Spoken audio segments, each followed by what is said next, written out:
Hello everyone! Magandang hapon! Naku, hapon na talaga, no? Kasama niyo na naman ang inyong nag-iisang Mama Mia para sa panibagong kwento na ating isi-share sa inyo ngayong araw. At syempre, nais kong humingi ng pasensya at wala tayong upload kahapon at late na late itong upload natin today. It's because medyo I'm feeling the weather. Under the weather po tayo ngayon na parang ang gloomy-gloomy kasi ng weather. Kaya ang lazy-lazy ko rin.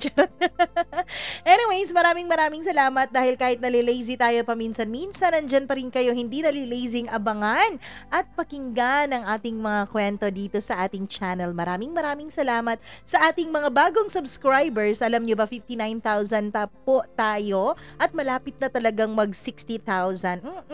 Konting kembot na lang talaga, mga 600 na kembot, ganon, 60,000 na tayo. And syempre, nako, bago natin simulan ang lahat, nais ko munang magpasalamat dahil dumadami tayo kahit paunti-unti dito sa ating channel at kahit na paminsan-minsan medyo inconsistent ang ating mga uploads, ayan dito pa rin kayo't nakikinig.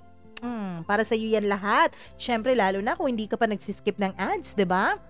Hi naman kay LG Pitogo, maraming salamat. Olive Vidina, thank you so much Olive. And Shantaro24, Kawaii Jazzo Channel, maraming salamat. Hello din kay Marlene Polidario. Hi kay Marlene, maraming thank you po. Educational daw yung ating mga kwento. Oo naman talaga, meron naman tayong natututunan. May napipick up tayo kahit papaano sa ating mga kwento. Bukod dun sa mga emosyon na natapipil natin, yung galit, yung inis, bukod doon, meron talagang mga unti-unting leksyon, 'di ba, na kung minsan ay nai-apply natin sa ating mga buhay. Hi Marlene Jacob of New York. Marlene, thank you so much again. Hello din kay Angeline Alegre from Bantayan, Cebu. Maraming salamat at silent listener ka. Pero ngayon hindi na silent kasi atin na pong naibandera talaga dito sa ating channel ang iyong kwento. Sheila Marie Indagoy, hello po, maraming salamat. Hello din sa mga nakikinig sa atin na wala namang pangalan yung kanilang mga YouTube account. Oo, mga user Chorba Bells lang, ganun lang yung pangalan. Julian Ramilo, maraming salamat all the way from Dubai sa lahat po ng ating mga magigiting, matatapang, masisipag na mga OFWs. Maraming salamat po sa inyong lahat. Emeline Almanza, thank you so much. Hello din kay Rose de los Santos all the way from Riyadh. Hello din kay Richelle Manamaw. Hi Richelle. From Kuwait. Hello din kay Ana Ramiro. Huwag niyo akong tawaging ma'am. Hindi po ako ma'am. Ako po si Mama Mia. Ganon. Evangeline Bautista, watching all the way from Hong Kong. Grace Alvarado, maraming salamat. Licar 22, thank you so much. At meron ka pa talagang mga tawag nito, poem. Hello sa all the way from South Korea. Hi kay Crisella Leslie Vito, maraming salamat. Hello din kay Emily Tabalba, NP Vlog PH, maraming salamat. I'm not safe. Oh, bakit hindi ka safe? Bakit ganon? Ako, maraming salamat sa iyong pakikinig. Hello din sa lahat ng mga nakikinig na sa atin dyan sa may Las Piñas City. Maraming salamat po at lagi kayong nakikinig sa atin.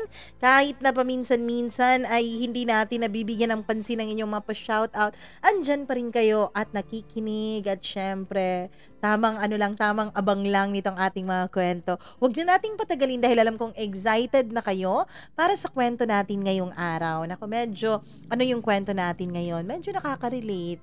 'Di ba? Si Maris at si Rico Blanco. Rico yan tuloy. Si Maris at si Rico Blanco, nag-announce na po si Maris yesterday na daw po. Yesterday ko palang nakita, hindi ko alam kung yesterday niya in-announce na Rico and I are over. Oh, napakasakit naman nun. Literal talaga na we have the right love at the wrong time. Kasi parang yung dreams ata, yung career ata ni Maris, yung ngayon, yung may gusto niyang i-focus ngayon. Pero hindi naman talaga yun bad. Kasi in a way, bata pa naman talaga si Maris. Malay natin kung kayo talaga naniniwala po ba kayo dyan. Nako, sit back and relax at andito na po ang ating programa, ang inyong programa, ang Dear Mama Mia.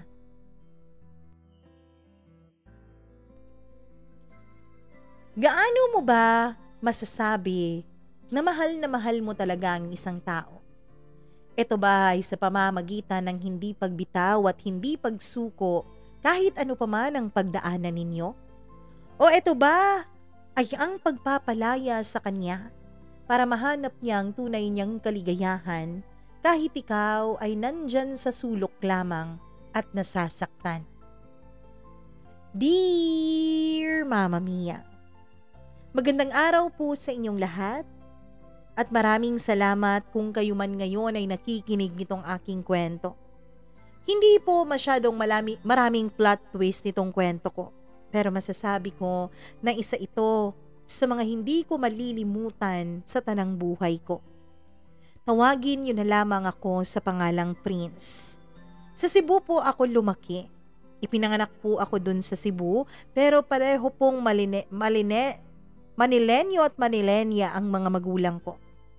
Dun sa Cebu, marami po akong mga kaibigan. Meron po akong squad na tinatawag. Lahat po kami ay puro lalaki. Mama Mia, nung high school ako, masasabi ko na hindi naman ako masyadong mabait, pero hindi rin naman ako masyadong maloko. Nasa gitna lamang ako. Minsan maloko, minsan mabait. Kung naglolo ko yung mga kaibigan ko, ay nadadamay na rin ako. Kung anong ginagawa nila, siya na rin ang ginagawa ko. Pero nag-iba ang lahat nung pumasok na ako ng college. Nung pumasok ako sa isa sa pinakasikat na university sa aming lugar. At meron po akong nakasabayan noon na isang babae. And oo, cliché man pong pakinggan, masyado man pong malapelikula o malateleserye ang drama, pero unang kita ko pa lamang sa kanya ay nabighani na ako sa taglay niyang ganda. I was struck by her beauty. Babaeng babae siya tignan, and napakasimple. Para bang modern Maria Clara. Sabi nga ng iba, love at first sight daw ang naramdaman ko nun. Hindi ko masasabi ng yun talaga yun dahil hindi ko pa naman naranasan ang ma-in love sa unang araw pa lamang na makilala at makita mo ang isang tao. Mama Mia, ang dami-dami niya pong dala noon. Iba't ibang aklat at may mga folders pa. Siyempre dahil nakikita kong medyo nahihirapan siya, ay nagpaka-gentleman ako.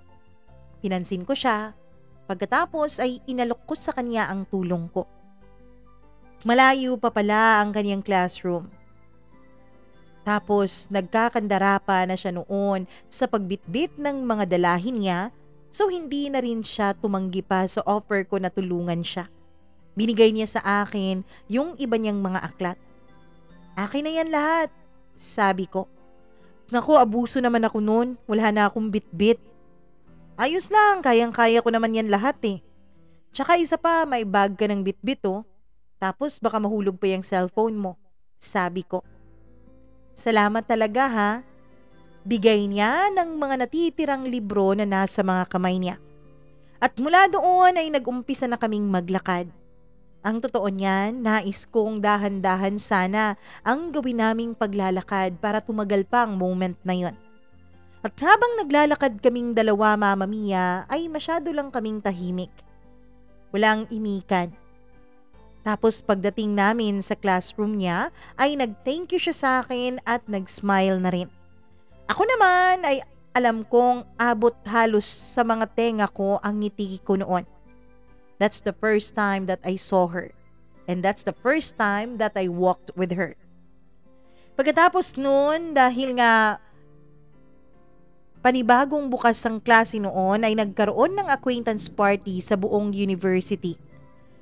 Mama Mia, natural dahil isa akong college student ay kasali talaga ako sa party na yon.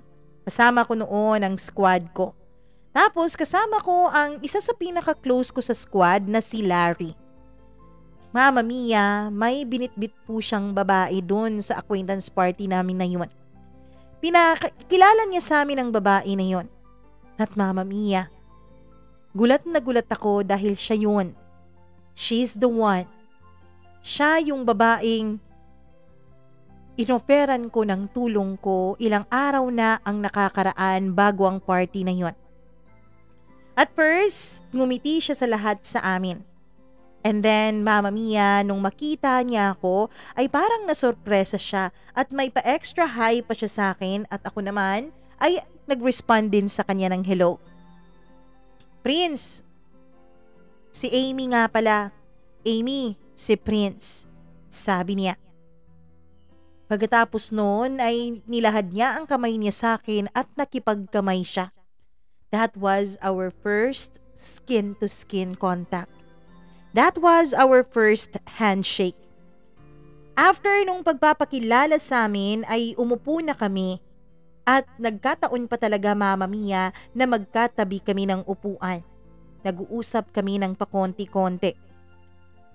Minsan yung kanyang mga kaibigan ay epal naman talaga lalo na ang girl squad niya. Dahil kung kailan naman ay marami na kaming napag-uusapan at kung kailan naman nag-e-enjoy na ako sa company ni Amy, ay tinawag siya ng mga kaibigan niya at pinapapunta dun sa photo booth dahil meron daw silang mga gagawing mga posing. Ako naman kahit na medyo nainis ay ayos lang, ngumiti lang nung mag-excuse siya sa akin. After nga noong acquaintance party ay lagi na kaming magkasamang dalawa. Tinutulungan ko siya sa kanyang pag-aaral at ganoon din naman ang ginagawa niya sa akin.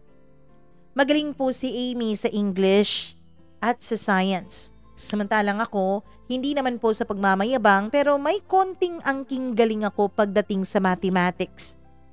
Mama Mia, yung mga kaibigan ni Amy, si Amy, ako kasama na rin ang squad ko ay lagi po kaming magkasama. May mga kaibigan kasi si Amy na parang crush, ka-MU o mga nobya din yata ng mga kaibigan ko. Puro sila babae samantalang kami ay puro din lalaki. Magkasama kami kapag walang masyadong ginagawa sa school.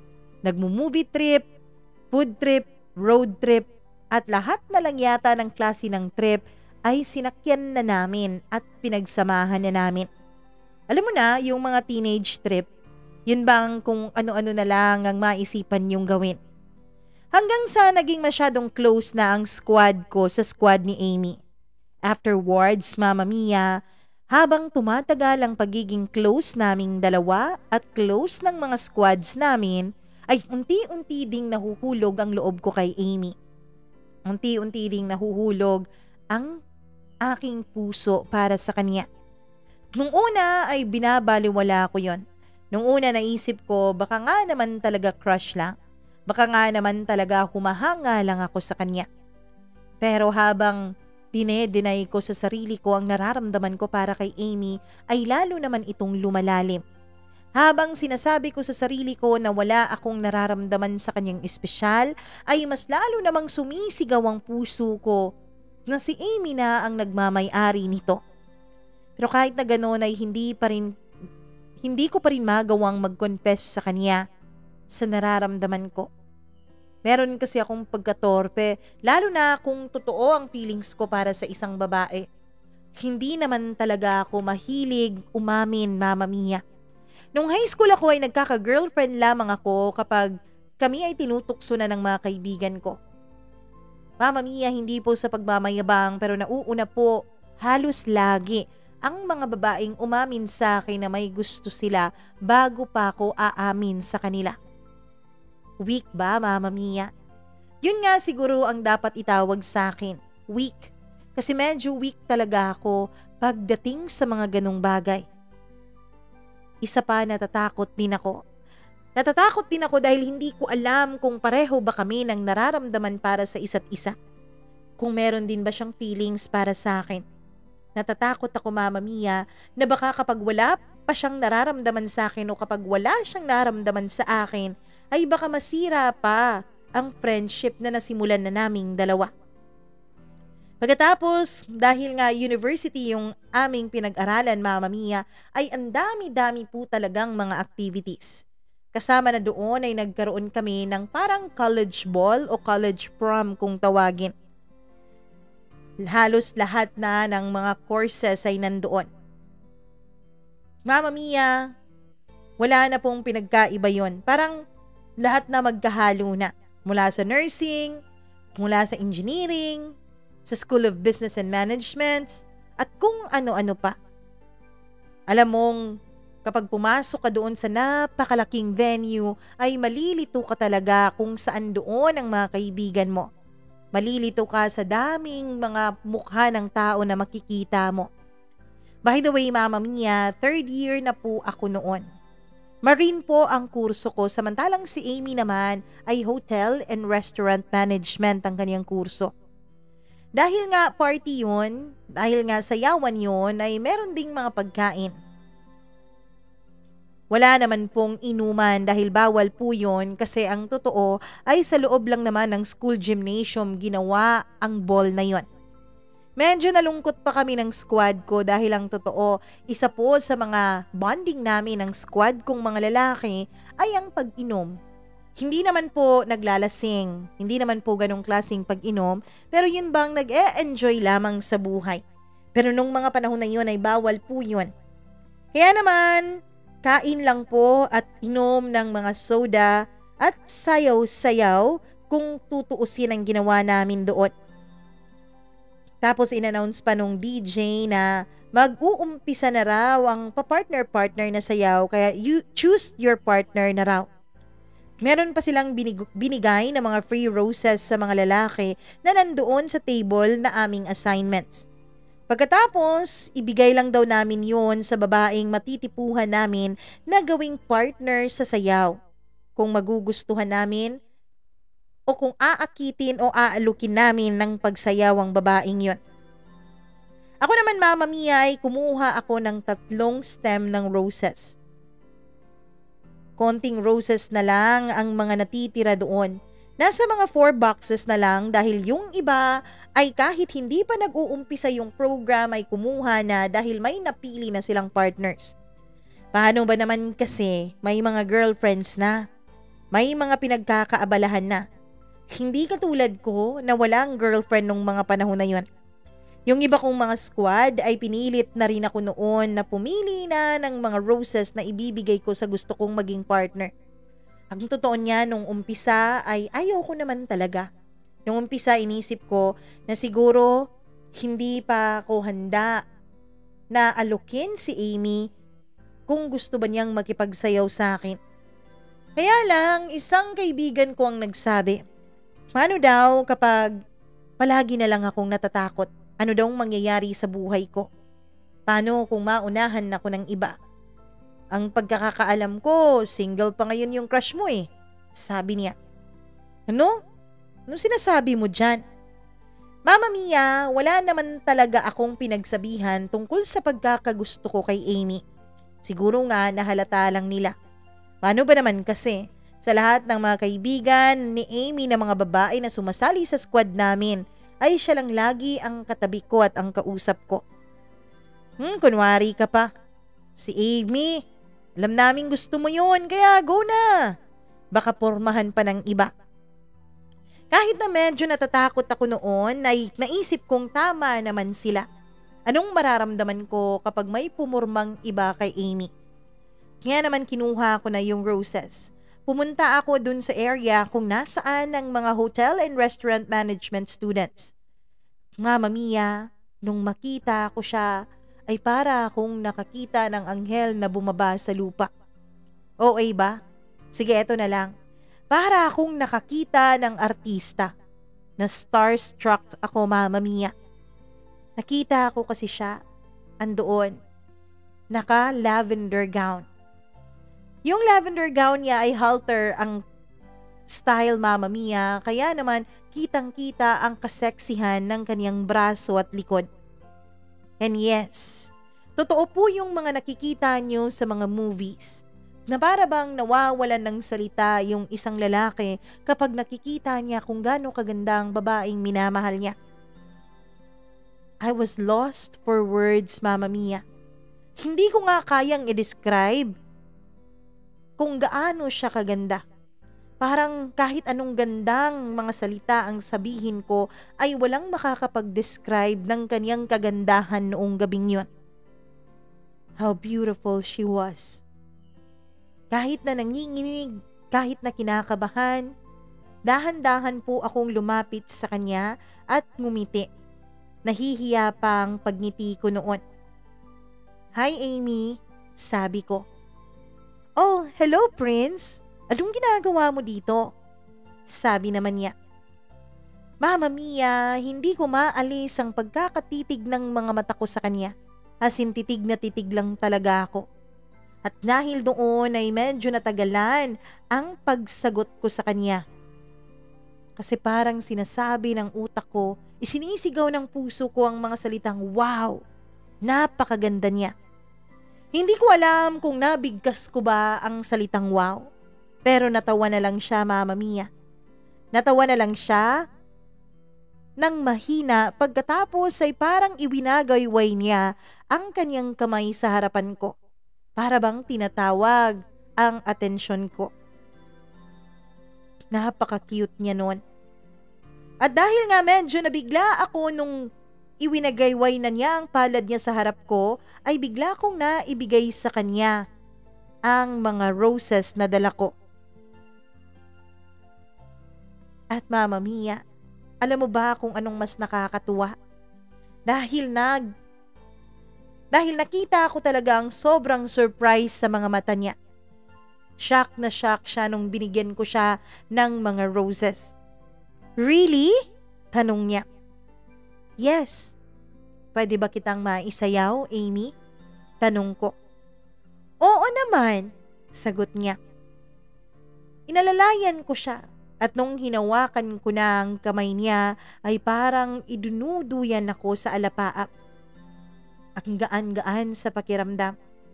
At habang sumasayaw kaming dalawa, Mama Mia, kahit napilitin ko ay hindi ko magawang ibaling sa ibang bagay ang mga mata ko, liban na lang sa kanyang mukha. Titig na titig ako sa kanyang mukha nung mga panahon na yon. Ang ganda-ganda-ganda niya talaga. Pakiramdam ko noon ay para kaming si Cinderella at ang Prince Charming niya. Fun fact, Mama Mia, si Cinderella nga pala ang favorite Disney princess niya. Yun ang sabi niya sa akin. Hindi ko na namamalayan na halos lahat pala ng mga taong nasa loob ng gymnasium na yun ay nakatingin na sa amin. It was one of the nights na alam kong ititreasure ko hanggang sa pagtanda ko. It was one of the nights na alam kong hinding-hindi ko makakalimutan kahit magkaroon na ako ng Alzheimer's. Mama Mia, kahit na ganun, kahit na may namamagitan ng ganun sa amin noon ni Amy, ay hindi ko pa rin magawang umamin sa kanya tungkol sa nararamdaman ko. Ewan ko ba? Napakatorpe ko naman talaga. Hindi ko alam pero sa tuwing susubukan kong magsabi sa kanya ng aking damdamin, ay parang umuurong ang dila ko. And then, pumasok na ang 4th year college namin. Last year ng paghihirap bilang estudyante. Last year ng pag-aaral. Mama Mia, unti-unti ay nararamdaman ko na parang lumalalim palalo ang pag-ibig ko para kay Amy. And yes, aaminin ko na. In love na ako kay Amy. Hindi ko na po dinideny noon sa sarili ko ang sobrang pagmamahal na nararamdaman ko para sa kanya. At eto namang mga kaibigan ko, eto namang mga squad ko, dahil ang sabi nila ang tagal-tagal ko raw umamin. Ang sabi nila ang weak ko raw. Kaya sila na ang nagsabi kay Amy tungkol sa nararamdaman ko para rito. Tapos akala ni Amy ay joke lang yon. Kasi mahilig talagang mag-joke yung mga kaibigan ko. Mahilig kaming mang-trip sa isa't isa. So kaya wala lang yun sa kanya. Parang naging normal lang sa kanya ang lahat kahit pa sinabi na ng mga kasquad ko ang tungkol sa damdamin ko. Parang hindi siya nagbago. Siguro nga biro lang talaga ang pagkakaakala niya nung sinabi nila ang nararamdaman ko para sa kanya. Walang nagbago sa routine naming dalawa. Ganun pa rin. Magkaibigan pa rin kami, close pa rin kami, nagdadamayan sa mga problema, nagpapayuhan at kung ano-ano pa. Crush na crush ko pa rin siya. Nililihim ko pa rin sa kanya ang damdamin ko kahit alam na niya. Hindi pa rin ako umaamin. As much as possible ay hindi ko pinapakita sa kanya na patay ako sa kanya dahil baka may magbago. Teenage life, ganun pa rin. Pagkatapos Mama Mia, before kaming graduate, mga nasa January to February na yon, ay nagkaayayaan ang squad ko at ang squad ni Amy na magbonding. Pumunta kaming Boracay Mama Mia together with our squads. All is well. Tigo, kaon, inuman, chikahan, kantahan. Dahil nga merong nagdala sa amin ng mga guitars ay meron kaming session kahit na dun pa lang sa biyahe. Mama Mia, may oras po yun na ako ang nag-guitar tapos parang mula sa sarili kong tinugtog ko ang kanta ni Elvis Presley na Can't Help Falling in Love. Mama Mia, hindi ko alam pero feel na feel ko ang kanta nun. Feel na feel ko ang pagigitara nun dahil alam kong parang ipinapahiwatig at pinaparating ko kay Amy ang nararamdaman ko. Dahil totoo naman hindi ko naman talaga napigilan ang sarili kong mahulog sa kanya. Ang haba-haba ng inintro ko noon, tapos bigla na lang kumanta si Amy. Nagulat ako. Nagulat ako dahil napakaganda ng kanyang boses. Alam ko naman na kumakanta siya pero kahit kailan ay hindi ko pa siya narinig na magsolo. Duet-duet lagi ang kanta niya kasama ang iba niyang mga kaibigan kaya hindi ko masyadong marinig ang boses niya kapag nagko-chorus na sila. First time po yun na si Amy lang ang kumanta. At malaanghel talaga ang boses niya. Pagkatapos, habang kumakanta siya at gumigitara ako, yung mga kaibigan naman namin ay laging nanunukso. Ay, oy, ganon Mama Mia. Ang totoo, nagkukunwari ako noon na pinipigilan ko sila. Nagkukunwari ako noon na medyo nagagalit ako sa kanilang panunukso pero deep inside, hindi naman talaga ako galit. Kinikilig ako habang ginagawa nila yon. Samantalang si Amy naman ay ngumingiti lang. Nakikitawa din sa kanila. Hanggang sa dumating ang gabi. Naglalaro kami noon like typical teenage walwal game. Alam mo na, ang napakasikat at walang kamatayan, the one and the only spin the bottle game. Mama Mia, tinapos muna namin ang aming pagkain. Pagkatapos ay nag-form kami ng isang napakalaking circle hanggang sa nag-umpisa na ang laro. Kanya-kanya, iba't iba ang naturo. May mga dare, meron ding mga truth. Hanggang sa dumating ang punto na naturo na nga si Amy nung botelya. Mama Mia, ako ang nagtanong sa kanya kung truth or dare ba. Sabi niya, dare. Ako naman, Mama Mia, ay dinare siya na magwalis dun sa may dagat. Kinuha niya ang walis dun sa may isang receptionist, pagkatapos ay nagwalis nga siya doon ay tawanan ng lahat. Pagkatapos, nung bumalik siya ay siya naman ang nag-spin ng bottle. Mama Mia, nagsimula na rin na sa iba natutok yung bottle. Grabe ang dasal ko doon. Grabe ang dasal ko na si Amy naman sana ang maturo. Hanggang sa naturo ako. Isang dare ang sinabi sa akin ng kaibigan niya. Isang dare na sabihin ko raw ang totoo kong nararamdaman. Sabi ko pagkatapos ng laro ay gagawin ko yon. Gawin mo na ngayon, sige na, sabi nila. Tsaka na pagkatapos ng laro, promise. Paano kung hindi mo gagawin? Dapat may parusa ha? Okay, sige. Kapag hindi ko gawin, kapag hindi ako nagsabi ng totoo, ako manlilibre sa inyo bukas.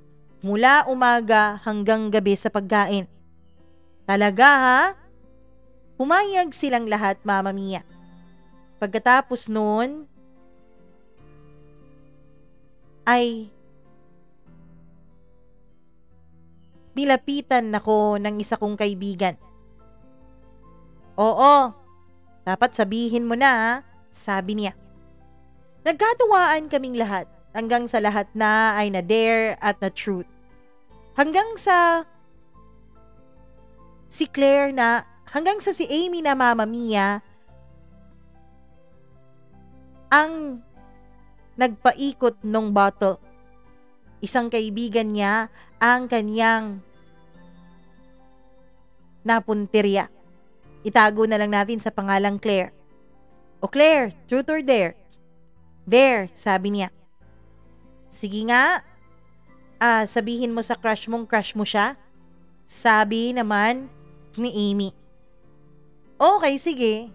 Nilapitan ni Claire ang isa kong kaibigan at inamin niya dito na crush niya ito. Nagtawanan, nagkantsawan kaming lahat. Pagkatapos si Claire naman ang nagpaikot ng botelya. Sakto namang magsi-CR na sana ako nung ako ang natapatan nito. Hoy, wag ka munang umalis, may utang ka pa. Ngayon dapat truth ka na ha. Ay ang daya. Oo, truth ka na, hindi na kami makapaghintay eh.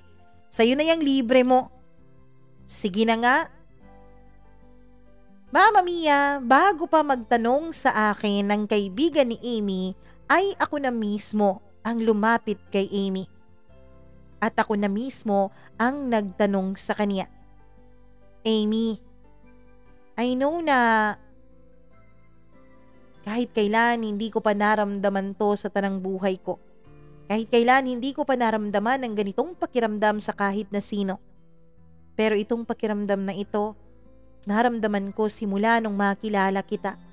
At araw-araw, mas lalo itong lumalalim.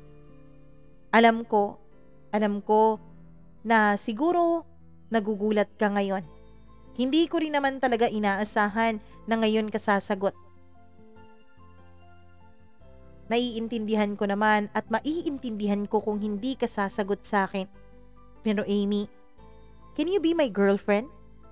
Matapang kong tanong noon. Siguro nga Mama Mia dahil may on the side, paalak din ng mga kaibigan ko kaya medyo naging matapang na rin ako ng mga panahon na yun. Harap-harapan ko nang naitanong kay Amy ang tanong ko. Tapos yung mga kaibigan ko, yung mga kaibigan niya, ay kanya-kanya ng sigaw at kanya-kanya ng tukso sa amin. Kahit na gabing-gabi na yun. Tapos, sinabi niya, sumagot si Amy. Kitang-kita ako na pulang-pula na ang kanyang muka. Hindi ko alam kung dahil yun sa alak Mama Mia o dahil yun sa nagbablush talaga siya sa mga sinabi ko.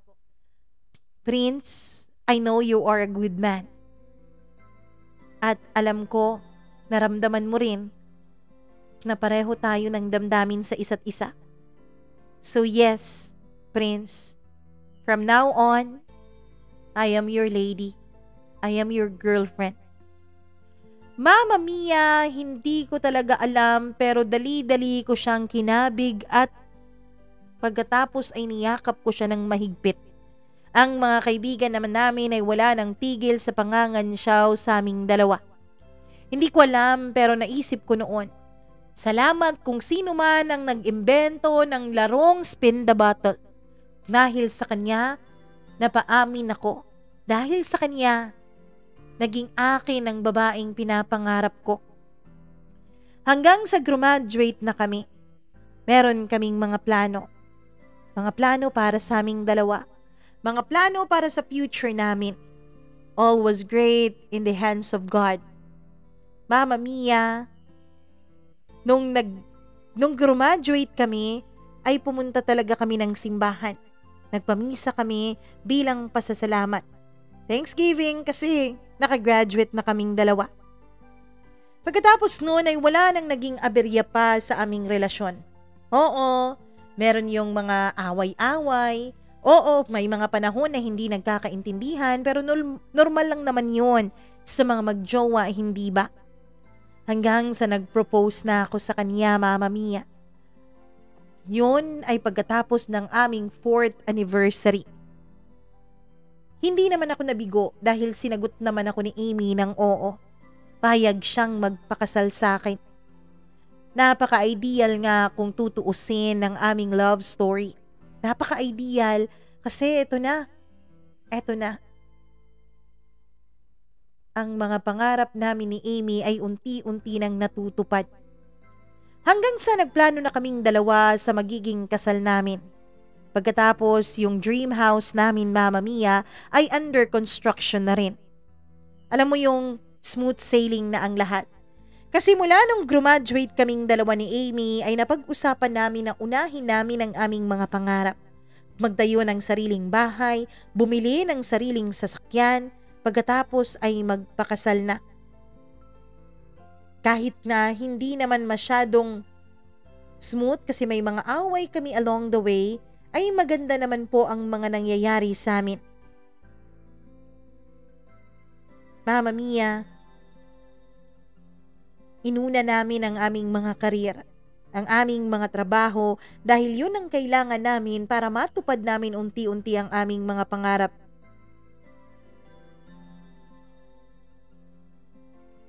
Hanggang sa ako ay napalayo sa kanya dahil na-assign ako sa malayong lugar para sa trabaho ko. Promotion yun, Mama Mia. At dahil nga promotion, hindi na ako humindi. We bid our goodbyes and kisses kasi nga sa Maynila na ako magtatrabaho. Mama Mia, nung nasa Maynila na ako, kahit na medyo malaki ang sahod ko, kahit na medyo malaki ang naitutulong nito para sa pinapagawa naming bahay at aming pinaplanong kasal, ay parang hindi ako komportable. Hindi ako komportable kahit ilang buwan na ang lumipas. Parang lagi akong nangangapa sa bago kong trabaho, sa bago kong posisyon. Mama Mia, isa pa po sa dahilan kung bakit hindi ako nagiging komportable sa Maynila ay dahil hindi po masyadong nagre-reply kaagad si Amy sa mga text ko. May mga panahon na kahit tawagan ko siya, Mama Mia, ay dali-dali niyang pinapatay dahil may gagawin pa raw siya. At meron ding mga panahon na kapag nagsasabi ako ng mga frustration ko sa trabaho, ng mga problema ko sa trabaho ay parang nagagalit siya. Parang hindi ko nararamdaman ang pag-comfort niya sa akin. Ang bilis-bilis uminit ng ulo niya. Inisip ko noon, baka may stress din siya sa trabaho.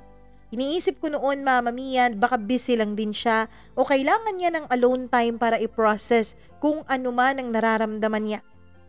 Kaya binigyan ko siya ng time and space. Hindi ko siya masyadong kinulit. Hindi ko siya masyadong tinitext. Nire-remind ko lang siya na kumain na. Nire-remind ko lang siya na magsimba tuwing linggo at kung ano-ano pa.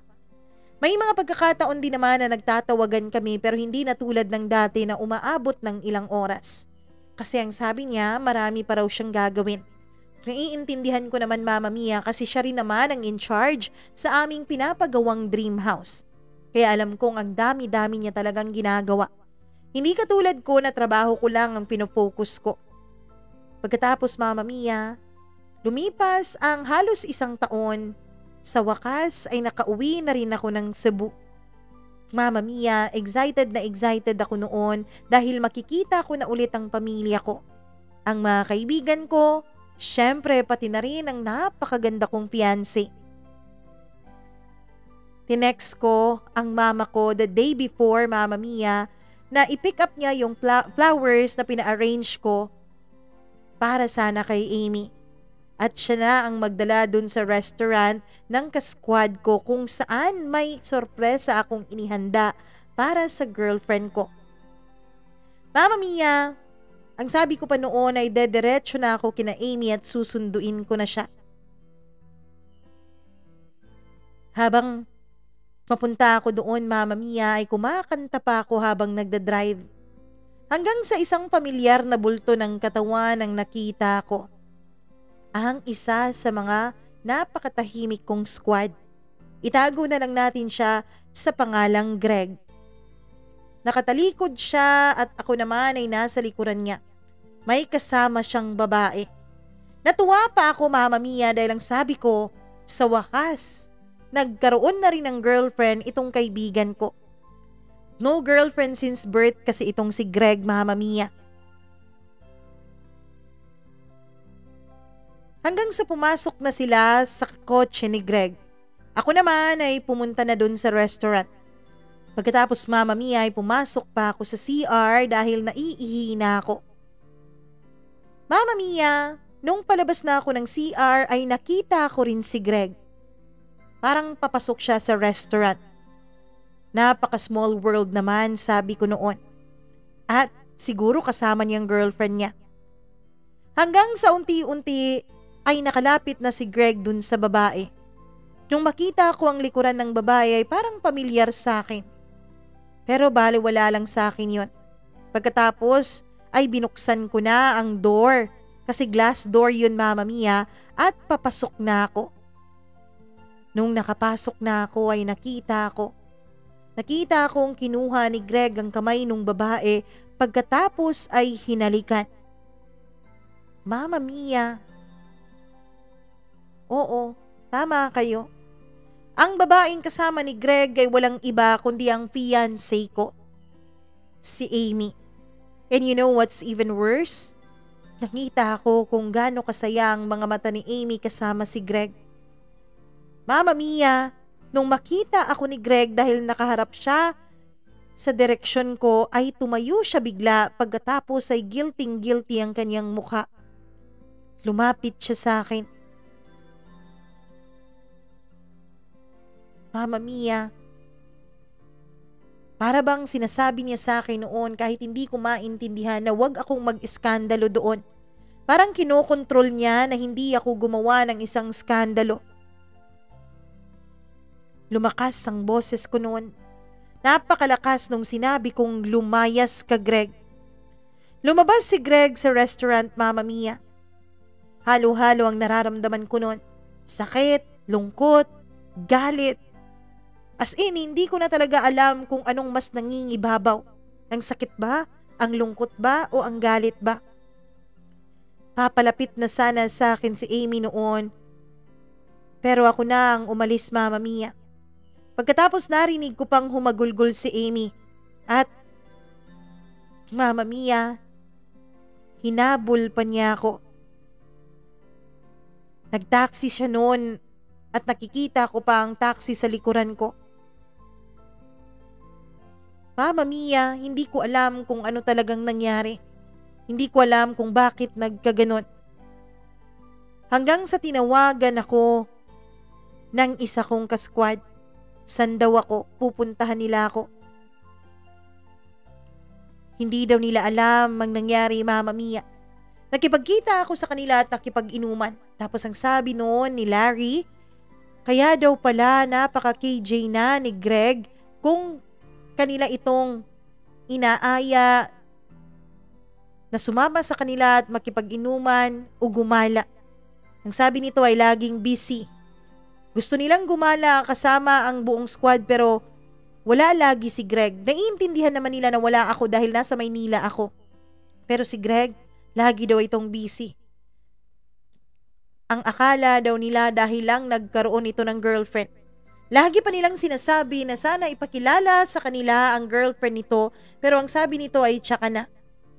Yun pala daw ang dahilan kaya hindi nito maipakilala sa kanilang girlfriend niya dahil walang iba yun kundi ang fiancé ko. Kinabukasan, Mama Mia, tinawag ako ng mama ko dahil nandun daw si Amy. Napakaganda niya. Simpleng-simple lang ang suot niya. Napakamahinhin ng kanyang mukha at ng kanyang kilos na animoy hindi kayang gumawa ng masama. Kahit na makikita mong mugtong-mugto ang kanyang mga mata, siguro sa kakaiyak ay napakaganda pa rin niya. Nung bumaba ako ay agad niya akong sinalubong ng yakap. Pero inilayo ko siya sa akin dahil galit ako sa kanya.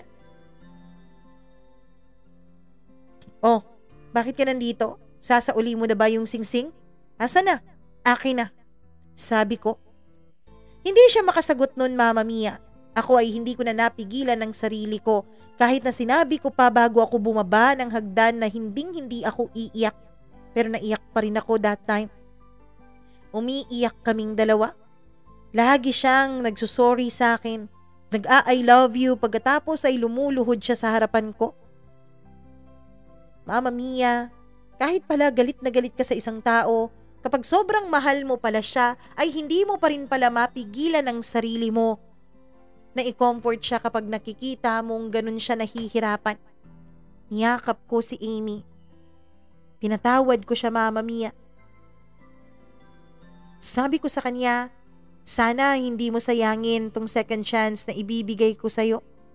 Kasi ako, Amy, siguradong sigurado ako na ikaw ang gusto kong makapangasawa.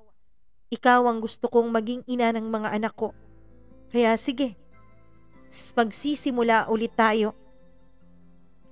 Mama Mia, ang akala ko, love is sweeter the second time around. Pero hindi pala ganun sa bawat pagkakataon. Kasi dumating ang punto, Mama Mia. Ilang buwan lang matapos kong binigyan ng second chance si Amy. Dumating ang araw na hindi ko na siya makontak. Dumating ang araw na hindi ko na siya mahagilap pa. Hindi na siya nagpakita sa akin, pati si Greg, Mama Mia, ay hindi na rin nagpakita sa akin. Pati sa mga kaibigan namin. Pagkatapos isang masamang balita ang narinig ko mula sa best friend ni Amy na si Claire. Buntis daw si Amy at si Greg ang ama ng pinagbubuntis niya. Halos ibangga ko noon ang sasakyan na minamaneho ko dahil sa sobrang sakit na naramdaman ko. Parang gusto ko na lang maglaho noon, Mama Mia. Parang gusto ko na lang na mamatay at parang gusto ko na lang na tapusin ang aking buhay. Bakit ganon? Binigyan ko naman siya ng pagkakataon pero pinagpatuloy pa rin pala nila ang kanilang relasyon. Kasi ilang buwan na Lumipas na ang halos 6 na buwan mula nung magkabalikan kami. Mula nung binigyan ko siya ng second chance, pero bakit? Bakit ngayon pa siya nabuntis? Mama Mia, tinulungan ako ng mga kaibigan ko, ng mga kaskwad ko. Isang araw, tinawagan ako ni Larry. Sabi niya magkita raw kami. Akala ko, Mama Mia, akala ko si Larry talaga ang makikipagkita sa akin. Pumayag ako dahil ang gusto ko naman noon ay makipag-inuman sa kanya dahil nga sobrang sakit pa rin ang nararamdaman ko. Pagdating ko doon ay nandun na si Larry. O ano, order na ba tayo? Tanong ko. Sorry, Prince, pero sa tingin ko kailangan yung mag-usap dalawa. Sabi niya sabay tayo. Nung nilingon ko, ang tinatanaw niya ay nakita ko si Amy. My beautiful Amy. Nakita ko siya, namugto ang mga mata. At halatang umiiyak pa rin. Habang dahan-dahan siyang naglalakad papunta sa akin, Mama Mia, ay nararamdaman ko na lang ang mga luhang nag-uunahang tumulo sa mga mata ko. At sa moment na yon, lahat ng mga masasaya at mga masasakit naming alaala ay unti-unting nagbabalik sa akin. Ang alaala nung una kaming magkita, alaala nung una kaming magkakilala, nung una kaming magkasayaw dalawa during our prom. Ang alaala kung gaano siya kaganda noong gabing yun. Napakaganda pa rin niya. Hi, Prince. Sabi niya nung tuluyan na siyang makalapit sa akin. Hindi ako sumagot, Mama Mia. Umupo lamang ako. Umupo din siya sa harapan ko. Nagsorry siya sa akin. Pero huli na ang lahat. Kasi Mama Mia, that time, she was 4 months pregnant na. Pero kahit na medyo halata na ang kanyang tiyan ay napakaganda pa rin niya. And yes, kahit niloko niya ako, kahit ginago niya ako, mahal ko pa rin siya. Mahal na mahal ko pa rin. Hindi ako masyadong nagsasalita noon. Dahil alam ko, Mama Mia. Alam ko kasi na simula nung mapunta ako ng Maynila ay may naging pagkukulang din ako sa relasyon namin.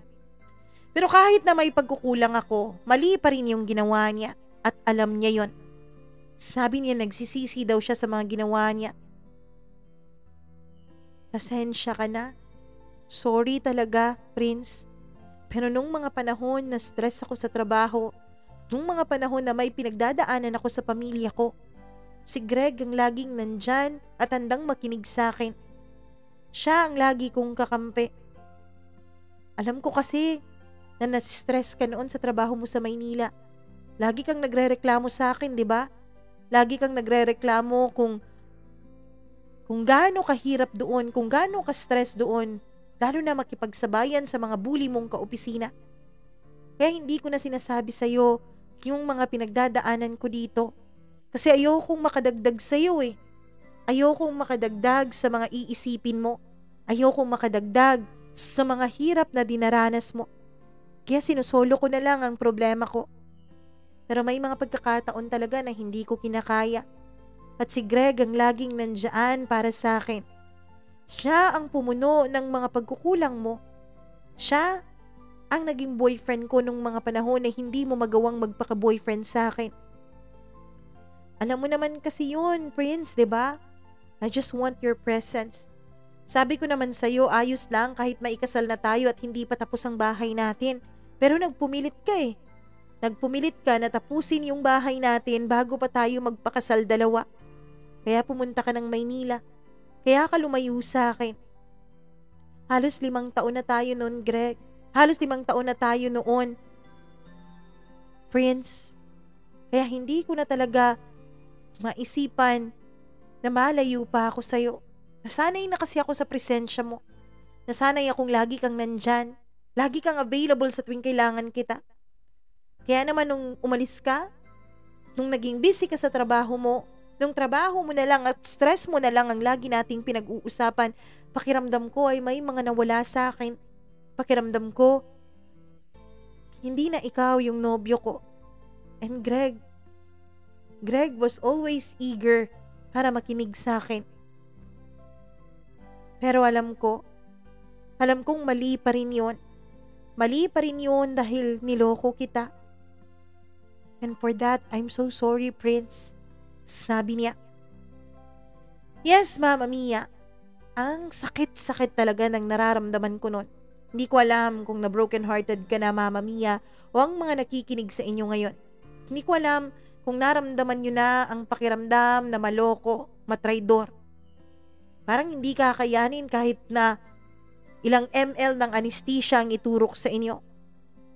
For the last time noon, nilapitan ko siya, niyakap ko siya at hinagkan ko ang noo niya. I missed you and you will be forever my love, sabi ko sa kanya. Umiyak naman siya, Mama Mia. Umiyak siya at sinabing mahal din niya ako at namimiss din niya ako.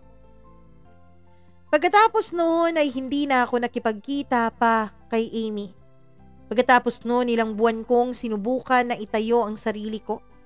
Mabuti na lang talaga, Mama Mia. At yung bahay ay pera ko talaga ang lahat ng ginamit para doon. Kasi ang usapan namin ay doon na lang siya aambag para sa aming kasal. Hindi na namin binawi pa lahat ng mga down payment na aming binigay dun sa magiging organizer sana ng kasal namin. Hanggang sa lumipas ang ilang buwan. Kahit na tumatagal ay hindi pa rin nawawala ang sakit na nararamdaman ko. Mama Mia, hanggang sa makatanggap ako ng isang imbitasyon para sa kasal ni na Amy at Greg. Akala ko noon ay nakamove on na ako. Kasi sabi ko kay Greg, ayos na ako eh, napatawad ko na siya. Itatapon ko na sana ang imbitasyon na yon. Pero binuksan yon ng kapatid ko. At sa likuran ng imbitasyon na yon ay may nakasulat at alam kong sulat kamay yon ni Amy. Please, pumunta ka, sabi niya. Mama Mia, sinabi ko doon sa sarili ko. Bakit pa ako pupunta? Para saktan ulit ang sarili ko? Gusto ba talaga makita ni Amy na nasasaktan ako? Gusto ba talaga niyang ipakita sa akin na masaya na siya? Na kahit siya yung nagloko sa aming relasyon ay siya pa rin tong masaya at ako pa rin tong miserable? Pero Mama Mia, kahit ang dami-dami kong sinabi na hindi ako pupunta ay pumunta pa rin ako. Alam ko, marami ang magsasabi na napakatibay ko pero kinapalan ko na lang talaga ang mukha ko noon. At habang naglalakad si Greg sa aisle ay nakita niya ako. Una akong ngumiti sa kanya. Pagkatapos nun ay ngumiti din siya sa akin. Yun ang sign na pinatawad ko na siya. And while ako, Mama Mia, ay inaantay ang paglabas ng bride. At yun, lumabas na siya. The moment when I saw her, Mama Mia, nasabi ko sa sarili ko, wala pa ring nagbago. Napakaganda pa rin niya. Halos naiiyak ako noon, naluluha. Ini-imagine ko ang sarili ko na ako yung groom, Mama Mia. Na ako yung nag-aantay sa kanya sa harap ng altar. Na ako yung magsasabi ng I do kasama siya. Na ako yung magiging lawfully husband niya. Pero no, hindi ako yun. Wake up, Prince. Sorry, hindi ikaw yun, pero si Greg yun.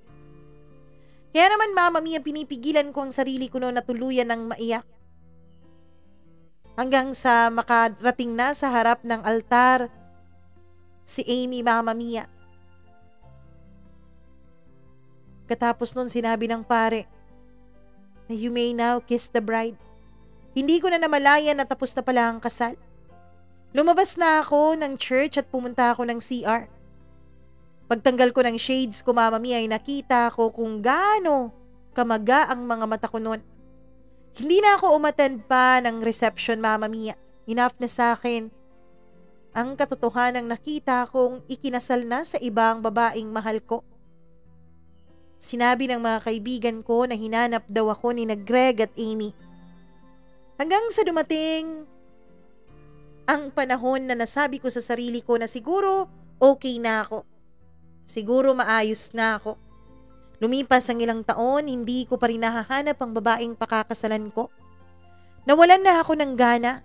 Nawalan na ako ng tiwala sa pagmamahal. Mama Mia, 6 years kasi ng buhay ko ay sinayang ni Amy. 6 years ng relasyon namin ay binaliwala niya. Kaya wala na akong tiwala sa pagmamahal. Isang araw ay nakatambay ako sa isang bagong bukas na restaurant dun sa lugar namin. Paglabas ko, Mama Mia, ay may park po sa harapan nito. Meron ding wifi kaya pumunta ako doon at umupo. And then I saw her. Si Amy, kasama ang napakaganda niyang anak. Kamukhang kamukha siya ni Amy. Pero sad to say, Mama Mia, hindi ko na siya matatawag na akin. Dahil alam kong hindi ko naman siya anak. Anak siya ng lalaking umagaw sa akin sa mama niya. Pero mahal na mahal ko pa rin si Amy, Mama Mia. Pagkatapos noon ay nakita ako ni Amy. Ngumiti siya sa akin pero hindi siya lumapit. Kumaway siya at tumalikod. Ako naman ay hindi na rin lumapit, Mama Mia, dahil alam ko na wala naman na kaming dapat pang pag-usapan. Nagkangitian lang kaming dalawa. At yun na ang huling pagkakataon na nakita ko si Amy. Ang huling balita ko, Mama Mia, ay nag-migrate na sila ng buong pamilya dun sa Canada. Hindi ko na alam kung kailan ulit ang panahon na magkikita kami. Sa ngayon, masasabi kong maayos na ang nararamdaman ko. Ayos na ako. Naka-move on na ako, Mama Mia, pero hindi pa rin totally.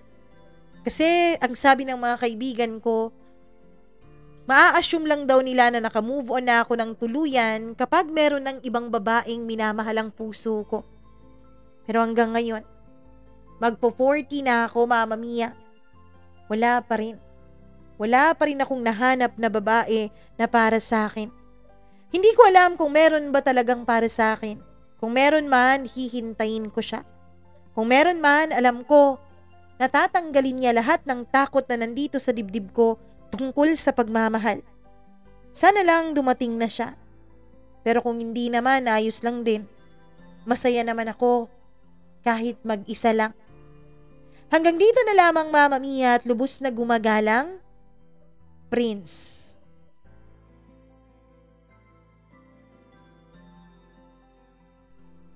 Napakalungkot naman ang naging kwento ng buhay mo, Prince. Pero ganun talaga eh.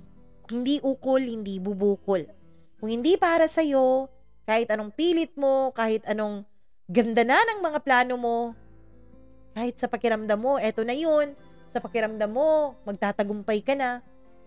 Kung hindi talaga para sa'yo, hindi talaga eh. Ang malungkot lang dyan, naiwan kang mag-isa. Ang malungkot lang dyan, naiwan kang nasasaktan. Pero naniniwala ako, Prince, na kung gaano kasakit ang naranasan mo, kung gaano kahirap ang pinagdaanan mo, ganun din kalaki ang reward ng Diyos para sa'yo. Magantay ka lang. Alam kong isinusulat pa ng Diyos ang magiging love story mo. Maraming salamat sa pag-share mo nitong kwento mo nitong ating program. Muli ako po ang inyong nag-iisang Mama Mia na laging nagpapasalamat sa inyong pagsuporta. Kung nagustuhan nyo ang kwento ni Prince, please do like and share this video. Please click the subscribe button and click the notification bell para lagi po kayong updated sa tuwing may bago tayong video na i-upload. At wag nyong kakalimutan na kung may sarili kayong kwento ng inyong buhay na nakaka-inspire, nakakainis, nakakatawa at kung ano-ano pang mga emosyon ang pwede naming maramdaman, wag kang mahihiyang mag-share. Wag mahiyang mag-share, mag-email lamang mamamiacdo0317@gmail.com. Maraming salamat po ulit. Magandang araw sa inyong lahat and enjoy the rest of your weekend. Bye-bye!